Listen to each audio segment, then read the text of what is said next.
Hello there, folks. Welcome into another edition of Warchant TV. I'm Aslan Hajivandi alongside founder and administrator of Warchant.com, Gene Williams. We just wrapped up talking to Willie Taggart for about, 30, 45 minutes or so. His first sort of a pre-spring overview of what things are to come here. And one of the main questions a lot of folks had coming into spring, obviously, was the way he was going to integrate Walt Bell, his offensive coordinator, into the game planning and things of that nature. He kind of gave us an answer finally on that. Yeah, he made it pretty clear he's calling plays. I mean, there wasn't like, well, we'll see how it goes. No, he says he's calling plays, but he says he's going to get input from Walt Bell. I imagine he didn't get into the specifics. I imagine you have Walt Bell's up in the booth kind of situation during the games and going down, hey, coach, they're running this formation, here's some play, da-da-da-da. But it's Willie Taggart's offense going to be. I still got to wonder, maybe a year in, does he delegate? Do something like that, because Walt Bell, real sharp guy, obviously. Didn't come here to sit on the bench, so to speak. I mean, he wants to be in the starting lineup. So, yeah, but it's Willie Taggart's offense. He's going to get input from Walt Bell, but as of now, it's definitely Willie Taggart is calling the plays. And if you're wondering, Walt Bell's called an offensive coordinator. Well, he'll coordinate the meetings, as Taggart pointed. He'll coordinate the meetings, film study, things of that nature. But when it comes down to it, if Willie gets stuck, he'll go to Walt for a play call if he needs something through the air. Greg Fry obviously will help him out with some ground game stuff. He'll be the run game coordinator, but at the end of the day, Willie will be making the offensive play calls.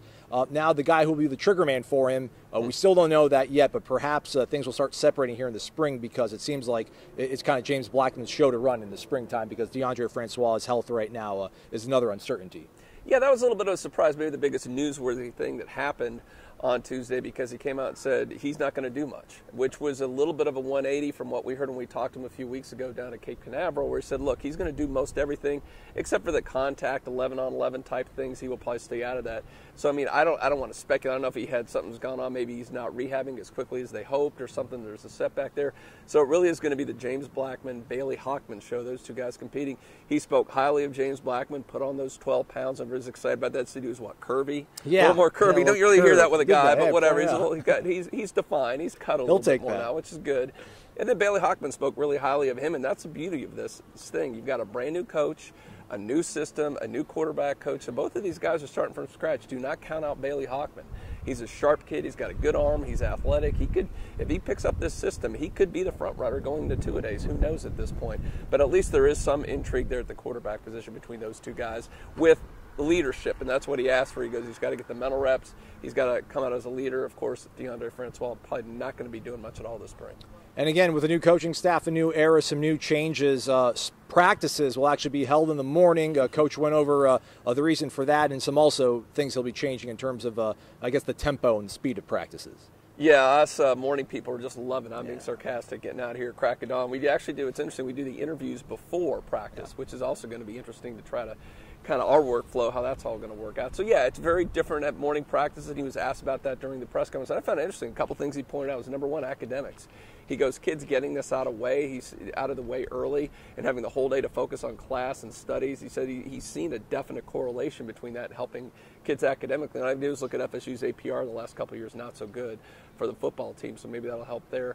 And then also because being from USF, which is not that much different than here, one of the lightning capitals. Anybody's from Tampa knows that's the lightning capital of the world. So I can attest to that. They ain't got a whole week without practicing. Yeah. And obviously they've got the IPF here, so it helps a little bit in that regard. But still, it's not the same as being out here and the whole practice field. You can do the special teams, the passing, some limited stuff you can't do in there. So from that perspective, you get in a lot more real-time practices. So that's obviously very important too. But in terms of the other stuff, the speed, he said it's going to be fast practice. There's not going to be a lot of wasted time, not a lot of sitting around out there. So that's important too. And he said like a pro, run it like a pro. And I think what he meant from that aspect is keeping the injuries down. You're not going to see a whole lot of full-out tackling with guys, you know, especially with guys like you guys brought it up on Wake Up Warchant, Cam Akers. I mean, really, is there any reason to be tackling that guy every day out there? No, you don't need to do that.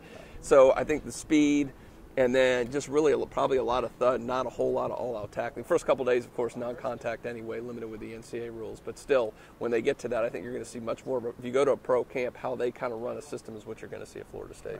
A lot of talking today. Tomorrow, the action begins when spring football begins. Check out Warchant.com throughout the day for Pro Day update. That's wrapping up right now behind us here on the Al Dunlap practice fields. And then tomorrow, again, spring practice begins. Full coverage, as always, on Warchant.com. For Gene, I'm Aslan. Thanks for watching.